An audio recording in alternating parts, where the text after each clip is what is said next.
शिव की नगरी काशी में आपका हार्दिक अभिनंदन है। काशी उत्सव 2023, 19 और 20 मई शाम 5 बजे से लगातार 80 घाट वाराणसी से लाइव।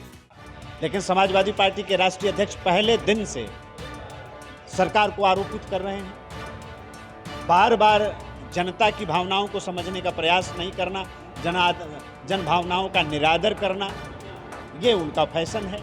जनता बराबर जवाब दे रही है, तब भी सीख नहीं रहे हैं।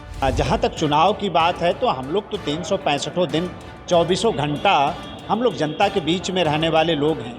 अभी निकाय के चुनाव के परिणाम आप सब लोगों के सामने हैं। कि आम चुनाव में भी आप देखिएगा, हम सब लोगों ने संकल्प लिया है कि पूरा उत्तर प्रदेश जीतकर पूज्य मोदी जी को हम लोग देने वाले हैं। हम हारते नहीं, हार से सीखते हैं। तो कहीं कुछ कमी रह गई होगी, उसको भी दूर करेंगे और लोकसभा में उस कमी की भी भरपाई करेंगे। निकाय चुनाव के बाद अब बीजेपी 2024 लोकसभा चुनाव को देख रही है और मेगा मंथन कर रही है जीत पक्की करने के लिए। और इस पूरे मंथन को लेकर आज बीजेपी कार्य समिति की बैठक वाराणसी के रोहनिया स्थित क्षेत्रीय कार्यालय पर हुआ है और बीजेपी के सभी मंत्री विधायक यहाँ पर मौजूद हैं। हमारे साथ बात करने के लिए कैबिनेट मंत्री अनिल राजभर जी हैं। सर, किस तरीके का आज मंथन हुआ, क्या कुछ रहा चर्चा का विषय? नहीं, रूटीन की बैठक है ये। काशी क्षेत्र की हमारी कार्य समिति की बैठक आज संपन्न हो रही है यहाँ पे, और हमारे जो प्रदेश के संगठन महामंत्री जी हैं, उनका आशीर्वाद, उनका मार्गदर्शन कार्यकर्ताओं को मिल रहा है। और जहाँ तक चुनाव की बात है तो हम लोग तो 365 दिन 24 घंटा हम लोग जनता के बीच में रहने वाले लोग हैं। अभी निकाय के चुनाव के परिणाम आप सब लोगों के सामने हैं, और ये जो जनता से संपर्क और संवाद का जो कार्यक्रम निरंतर पार्टी चलाती है, उसका प्रतिफल है। आज जनता हमारे साथ खड़ी है।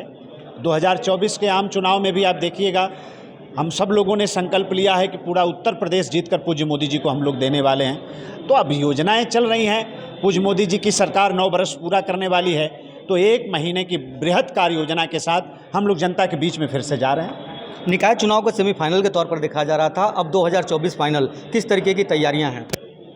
जैसे निकायों पर एक तरफा भारतीय जनता पार्टी ने कब्जा किया, उसी तरीके से पूरे उत्तर प्रदेश की 80 संसदीय क्षेत्र को जीतकर हम लोग प्रधानमंत्री जी को भेंट करने वाले हैं।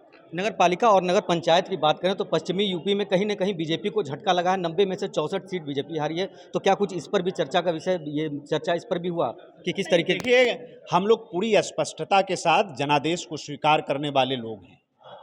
जनता का जहां जो फैसला होता है, हम उसका स्वागत करते हैं। अगर कहीं थोड़ा बहुत कमी भी रह गई है तो उसकी ईमानदारी से हम समीक्षा करते हैं, कहाँ कमी रह गई है। हम हारते नहीं, हार से सीखते हैं। तो कहीं कुछ कमी रह गई होगी, उसको भी दूर करेंगे और लोकसभा में उस कमी की भी भरपाई करेंगे। अखिलेश यादव ने आरोप लगाया है कि फर्जी आधार कार्ड के तौर पर वोटिंग हुई है। ये देखिए, फर्जी लोग और फर्जी काम करने वाले लोग, जिसके आंख पर जो चश्मा होता है वैसा दृश्य उसको दिखाई देता है। तो हार की आहट देखकर बहुत पहले से आरोप लगाना सरकार पर उन्होंने शुरू कर दिया। चुनाव कौन कराता है? चुनाव आयोग कराता है, सरकार से क्या लेना देना है। लेकिन समाजवादी पार्टी के राष्ट्रीय अध्यक्ष पहले दिन से सरकार को आरोपित कर रहे हैं, बार बार जनता की भावनाओं को समझने का प्रयास नहीं करना, जन भावनाओं का निरादर करना, ये उनका फैशन है। जनता बराबर जवाब दे रही है, तब भी सीख नहीं रहे हैं। प्रधानमंत्री के 9 साल के कार्य को लेकर जनता के बीच किस तरीके से आप लोग जाने का कार्य करेंगे?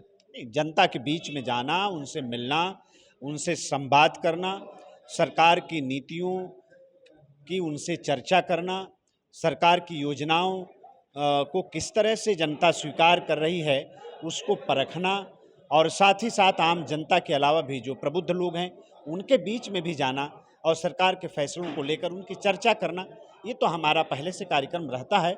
और इन्हीं कार्यक्रमों को लेकर हम लोग फिर एक बार से जनता के बीच में जा रहे हैं। तो ये तो हमारे साथ कैबिनेट मंत्री अनिल राजभर, जिनका साफ तौर पर कहना था कि बीजेपी 365 दिन इलेक्शन मोड पर रहती है और 2024 को देखते हुए प्रधानमंत्री द्वारा किए गए कार्यों को ये जनता के बीच लेकर जाने का काम करेंगे। ब्रजेश कुमार, वाराणसी, यूपी तक।